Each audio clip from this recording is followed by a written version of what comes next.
ঈদের সকাল, নতুন কাপড়, খুশির হাসি। কিন্তু জানো কি, এই আনন্দ সবার জীবনে সমান নয়। কোথাও একটি শিশু ঈদের দিনেও পুরনো কাপড় পরে চুপচাপ দাঁড়িয়ে আছে। একটু ভালোবাসা, একটু সাহায্য, তার ঈদও হতে পারে সুন্দর। রসুল সাল্লাল্লাহু আলাইহি ওয়াসাল্লাম বলেছেন, দান করলে সম্পদ কমে না, বরং বাড়ে।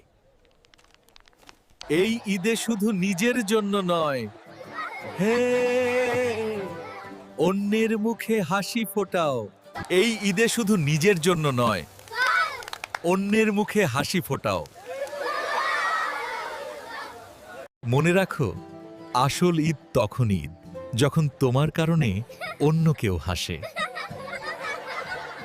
ঈদ মোবারক বলতে কমেন্ট করুন অট্টন্না আট্রোইং। আর ইসলামিক ভিডিও পেতে সাবস্ক্রাইব করুন।